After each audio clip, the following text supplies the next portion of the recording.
Hello everyone. आज हम research aptitude के कुछ मोस्ट इम्पोर्टेंट क्वेश्चन करेंगे। ये हमारे पेपर 1 की यूनिट 2 है। इससे पहले मैंने टीचिंग एप्टीट्यूड के क्वेश्चन डाले थे, तो चलिए स्टार्ट करते हैं। मैं जो क्वेश्चन डाल रही हूँ उसको साथ ही साथ डिफ़ाइन भी कर रही हूँ। अगर आपको डिफ़ाइन के साथ ये अच्छे ना लगे तो प्लीज़ मुझे कमेंट कर देना कि मैं सिर्फ आंसर ही आपको बताऊँ या इस तरीके से। पर मुझे लगता है अगर हम साथ ही साथ डिफ़ाइन भी करते रहें, उन क्वेश्चन को समझते भी रहें, इसको वीडियो में हम चाहे 7-8 क्वेश्चन करें पर उसमें आप सोचो तो आपके 20 to 30 क्वेश्चन क्लियर हो जाते हैं, क्योंकि हम साथ ही साथ एक्सप्लेन करते रहते हैं और साथ साथ समझ जाते हैं उसके बारे में क्लियर। तो चलिए स्टार्ट करते हैं। The conclusion finding of which type of research can not be generalize to other situation. इसमें हमें बताना है कि कौन सा जो इसमें टाइप्स है, कौन सा जनरलाइज अदर सिचुएशन में जो कैन नॉट टू जनरलाइज नहीं करता, ठीक है, जनरलाइज नहीं करता, तो वो कौन सा है। Finding historical research, second option है डिस्क्रिप्टिव रिसर्च, वर्णनात्मक अनुसंधान, एक्सपेरिमेंटल रिसर्च, प्रयोगात्मक अनुसंधान, और कॉजल कंपैरेटिव रिसर्च, कारणोन्वेषी तुलनात्मक प्रणाली। तो इसका राइट आंसर है ऑप्शन ए, जिसमें इन्होंने क्या पूछा था, कैन नॉट बी जनरलाइज, जो कि जनरलाइज नहीं करता, वो ऑप्शन हमें बताना है। तो इसके बारे में हम आगे थोड़ा जान लेंगे सारे के बारे में, तो हमें कंप्लीट पता लग जाएगा। सबसे पहले है हमारा हिस्टोरिकल रिसर्च। ऐतिहासिक अनुसंधान का उद्देश्य अतीत, वर्तमान और भविष्य के संबंध में स्थापित कर वैज्ञानिकों की जिज्ञासा को शांत करना। ऐतिहासिक अध्ययन अनुसंधान के उद्देश्य अतीत की परिप्रेक्ष्य में वर्तमान घटनाओं के अध्ययन कर भविष्य में इनकी सार्थकता को ज्ञात करना है। क्योंकि जब भी हम हिस्टोरिकल रिसर्च करते हैं, वो हमें जैसे आज हम देखते हैं, हमें तभी पता चलता है जो आज हमारे चेंजेस आए हैं, तो इससे जो पहले थे उसमें किस तरीके से थे, किस तरीके से चेंज आते जा रहे हैं, चाहे वो साइंस में लगा लो, किसी भी चीज़ में टेक्निकली लगा लो, जो डेवलपमेंट होते जा रहे हैं हम उसको हिस्टोरिकल देखते हैं, ठीक है। फिर हम उस और आज का जो इम्पैक्ट हम आज कुछ भी रिसर्च कर रहे हैं, कुछ भी हमारे नई चीज़ें हो रही हैं, जो डेवलपमेंट हो रहे हैं, उसके साथ साथ ये देखते हैं कि उसका फ्यूचर पे क्या रिफ्लेक्ट पड़ेगा। तो ये सब साथ ही साथ चलता है। हिस्टोरिकल रिसर्च इज क्वालिटेटिव होता है। Technique historical research study the meaning the past event is an attempt to interpret the fact and explain the cause of events, ठीक है, क्या कारण थे, क्या घटनाओं के, वो सब जानना। And their affect in the present event, उनका क्या इफेक्ट पड़ रहा है हमारे आज का पर, ठीक है। तो वो सब है इन डूइंग सो, क्योंकि आज पर जिस तरह के हम मान लो हम कितने साल गुलाम रहे अंग्रेजों के, तो उसका इम्पैक्ट हमारे आज भी पड़ रहा है ना, क्योंकि जो डेवलपमेंट्स अगर वो शायद ना आते, हम गुलाम ना रहते, तो जल्दी और डेवलपमेंट और ज़्यादा होता, ठीक है। तो इस तरीके से जो भी हुआ है तो उनका इम्पैक्ट कहीं ना कहीं आज प्रेजेंट पे भी पड़ता है। In doing so, research really heavily on primarily historical data, जैसे direct account of events, archival data, official document, personal record of eyewitness, and less frequency and secondary historical data, information from person who did not witness the event, textbooks, newspaper, encyclopedia। तो ये सब इसमें जो data है use किए जाते हैं। Next है हमारा डिस्क्रिप्टिव रिसर्च, वर्णनात्मक शोध जिसको कहते हैं। रिसर्च एक ऐसा शब्द है जिसका उद्देश्य विषय या समस्या के संबंध में वास्तविक तथ्यों को एकत्रित कर उनके आधार पर एक विवरण प्रस्तुत करना है।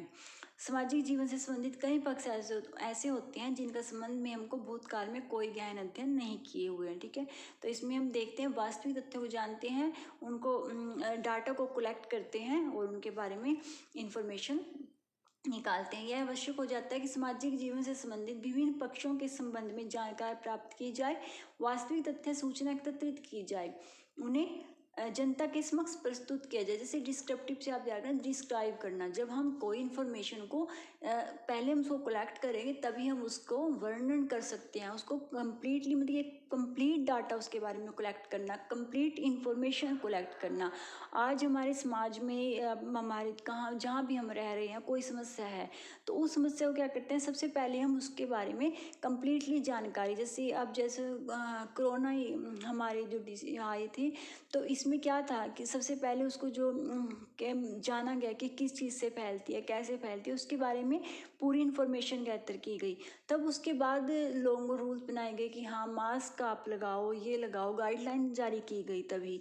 तो वही है, अगर किस कोई भी प्रॉब्लम फेस करनी हो और उसके बारे में सबसे पहले डाटा को कम्प्लीटली कलेक्ट किया जाता है और फिर उसको डिस्क्राइब किया जाता है, ठीक है। ये होता है इसमें, यह आवश्यक हो जाता है कि सामाजिक जीवन संबंधी विभिन्न पक्षों के संबंध में जानकारी प्राप्त की जाए, वास्तविक तथ्य को सूचना एकत्रित की जाए और उन्हें जनता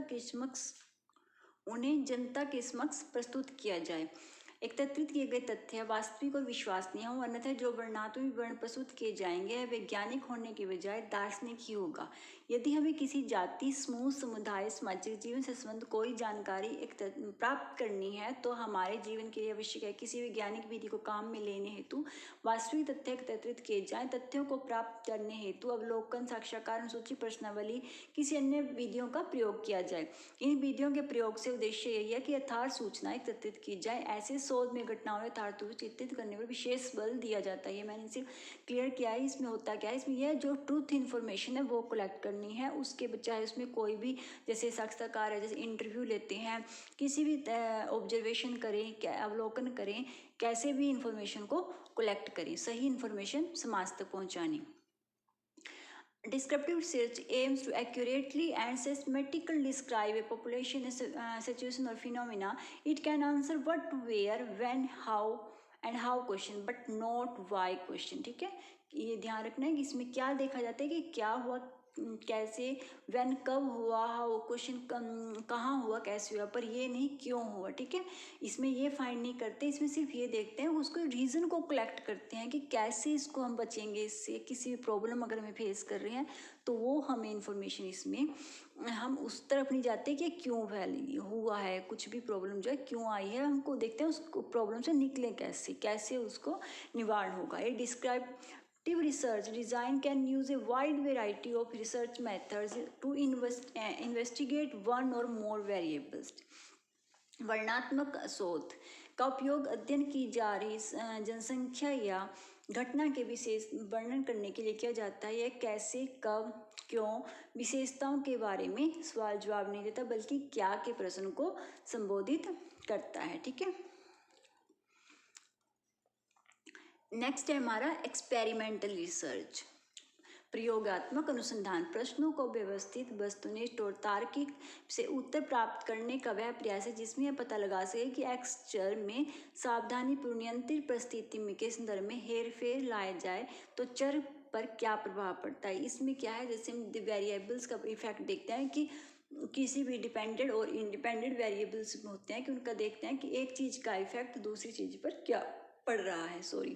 प्रयोगात्मक अनुसंधान की एक प्रमुख विधि है। प्रयोगात्मक अनुसंधान में कार्यकारण संबंधी संबंध स्थापित किया जाता है। कार्यकारण संबंध स्थापित करने के लिए दो स्थितियों को संतुष्ट रहना है कि पहले तो सिद्ध करना है यदि कारण है तो उसका प्रभाव कोई भी है। जैसे अब सिंपल सा एग्जाम्पल से आप समझ जाओगे, मेडिसिन का लगा लो, डॉक्टर पेशेंट को मेडिसिन देता है, फिर वो देखता है कि उसका इफेक्ट उस पर क्या पड़ा। जब वो दवाई दी जाती है कि हाँ जैसे 3-4 दिन की देता है, तो उसके बाद देखता है वो इसका इफेक्ट इस पर क्या पड़ा है। अगर वो नहीं हुआ तो चेंज लाया जाएगा मेडिसिन में, ठीक है।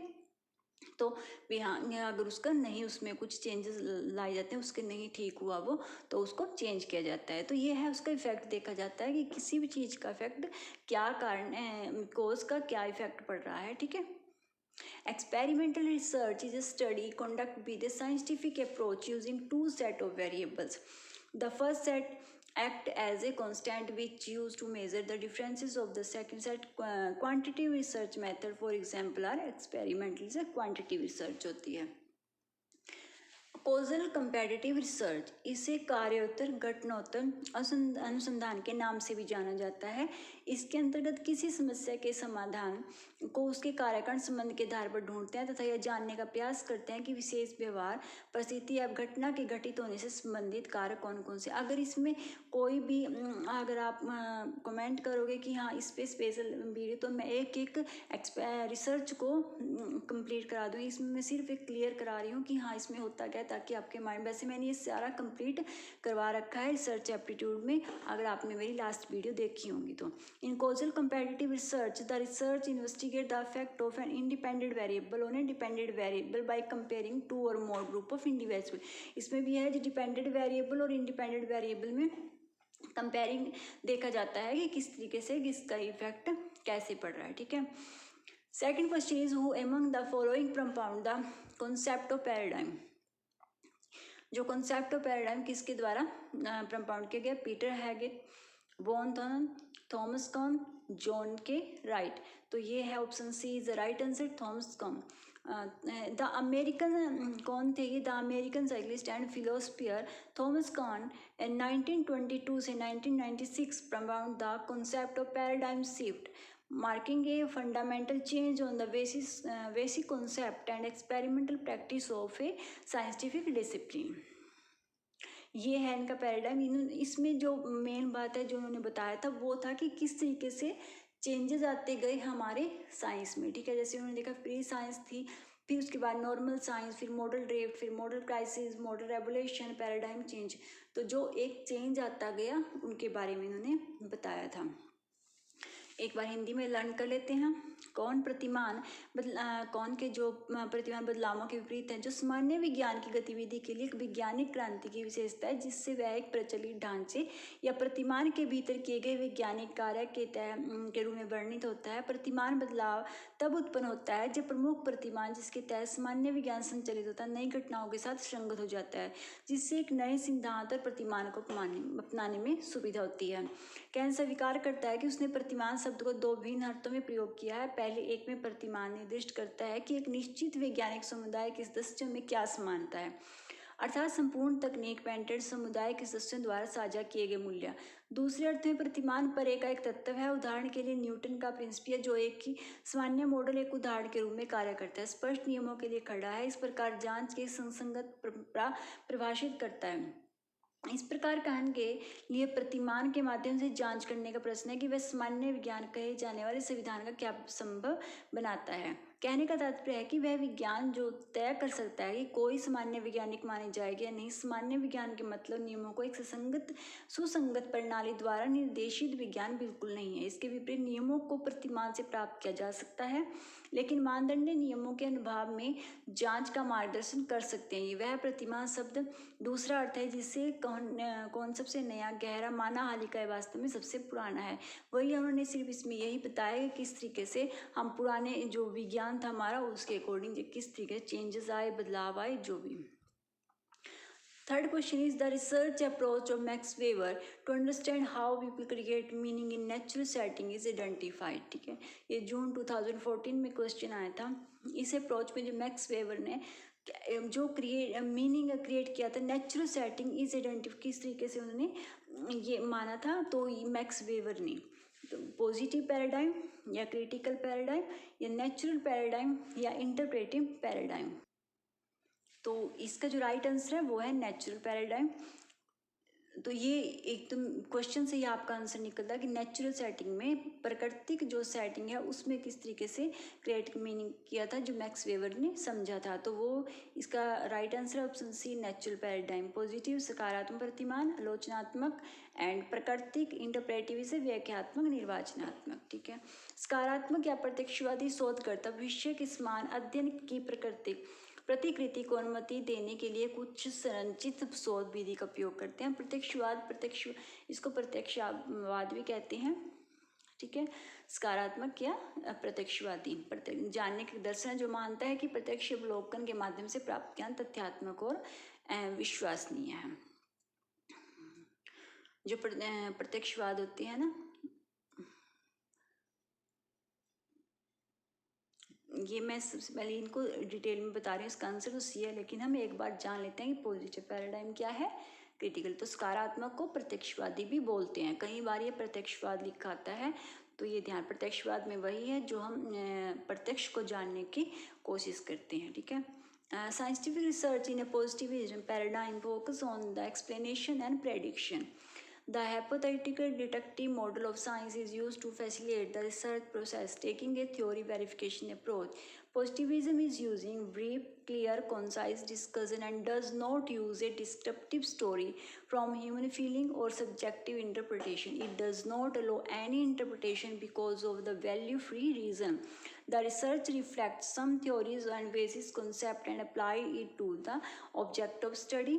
नेक्स्ट है हमारा क्रिटिकल पैराडाइम यानी कि आलोचनात्मक.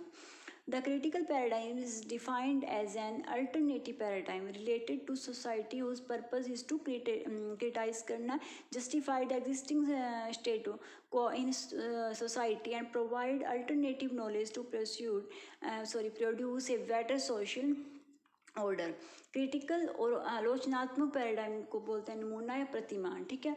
Describe a situation from a particular vantage point of set of values. It looks to question the natural state, challenge the mechanism for order, maintenance and change the situation. ठीक है. यही है कि आलोचनात्मक तरीके कोई भी सोसाइटी की प्रॉब्लम है उसे क्रिटिकल वे में उसका सॉल्यूशन निकालना. क्रिटिसाइज जब हम किसी चीज़ को उसका अच्छा बुरा सब देख कर आलोचनात्मक तरीके से जब हम किसी भी प्रॉब्लम का सॉल्यूशन निकालते हैं. ठीक है. आगे हमें natural paradigm. The naturalistic paradigm और naturalism make specific claim about epistemology. Epistemology होती है ज्ञान मीमांसा. और how one comes to know, जिसमें हम जानते हैं कि कैसे जो भी हम जानना चाहते हैं कि हाउ वन कम्स, कैसे हमारा ज्ञान मीमांसा जिसमें हम पूरा ज्ञान प्राप्त करना चाहते हैं. अगर आपको इनको ज्ञान मीमांसा, सत्ता मीमांसा और मूल्य मीमांसा के बारे में ये हमारे टॉपिक में भी अगर कम्प्लीटली जानना तो इनके बारे में हम कंप्लीट कर लेंगे. तो सत्ता मीमांसा ओंटोलॉजी होता है सत्ता मीमांसा जिसको कहते हैं, जिसमें क्या होता है कि the nature of human existence. ठीक है. जो इंसान का जो एग्जिस्टेंस है नेचर में वो उसके बारे में जानते हैं. जैसे हम रहते हैं हमारे इंसान के बारे में जानना, मानव के बारे में नेचर जानना. ठीक है. एक्सोलॉजी होता है मूल्य मीमांसा, जो वैल्यूज़ को महत्वपूर्ण कि क्या अच्छा बुरा जो भी वैल्यूज़ आएंगी वो सब इसमें आएंगी. ठीक है. दैट इन्फ्लुएंस नेचुरलिस्टिक इंक्वायरी, जो कि इन्फ्लुएंस करता है हमारे नेचुरलिस्टिक इंक्वायरी को नेचुरल पैराडाइम में. ठीक है. ये तीन चीज़ों को हम जानना चाहते हैं. Interpreting paradigm. Interpretations is based on the assumption that reality is subjective, multiple and socially constructed. That is to say, we can only understand someone's reality through their experience of that reality, which may be different from other person, shaped by the individual historical and social perspective. अगर action researches, क्योंकि अगर मैं बहुत आराम से कराऊँ तो ये video काफ़ी लेंथी हो जाती है. तो अगर आपको इसमें कोई भी टॉपिक तो मैं उस टॉपिक पे अलग से वीडियो बना दूंगी, तो प्लीज़ कमेंट कर दिया करो. एक्शन रिसर्च जून 2009 में क्वेश्चन आया था और एक्शन रिसर्च से क्वेश्चन हमेशा बनता ही बनता है. ठीक है. हमेशा ऐसा रेयरली चांस होता है कि किसी पेपर में एक्शन रिसर्च से कोई क्वेश्चन ना आया हो. First option is an applied research. B is a research carried out to solve immediate problem.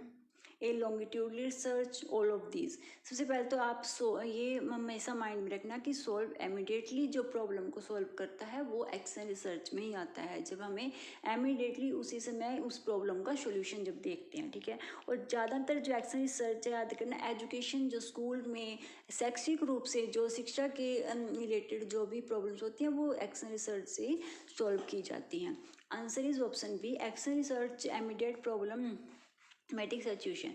ये टर्म किसने दी थी? Term action research was coined during 1940 by Kurt Lewin द्वारा ये दी गई थी.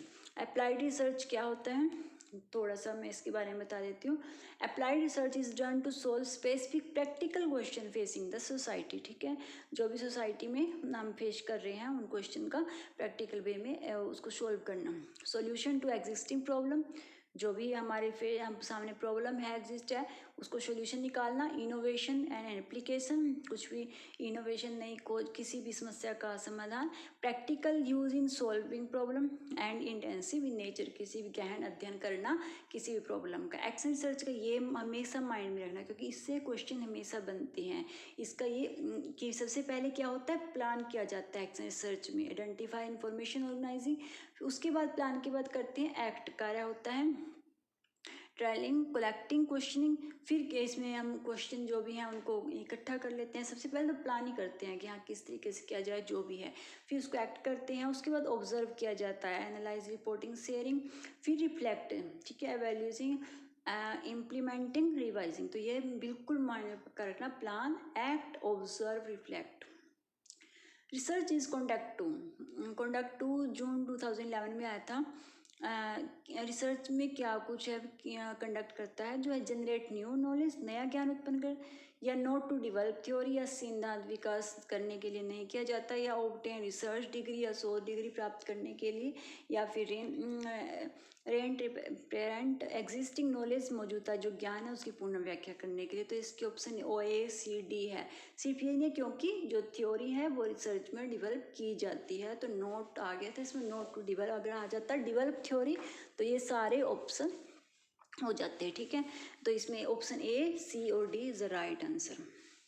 The sixth question is the essential qualities of a researcher। जो ये रिसर्चर में कौन कौन सी क्वालिटीज होनी चाहिए वो बताना है। जून 2011 में आया था। सबसे पहला है स्पिरिट ऑफ फ्री इंक्वायरी, मुक्त पूछताछ की भावना होनी चाहिए कि कोई भी उसमें किस तरीके से इन्हें ओपनली पूछना सब कुछ, या lines on observation and evidence, अवलोकन और साक्ष्य पर निर्भर होना चाहिए, या सिस्टमाइजेशन ऑन थ्योराइजिंग ऑफ नॉलेज, सुव्यवस्थित करना और ज्ञान का सिद्धांत, या ऑल ऑफ एबव। तो इसका राइट आंसर है ऑप्शन डी।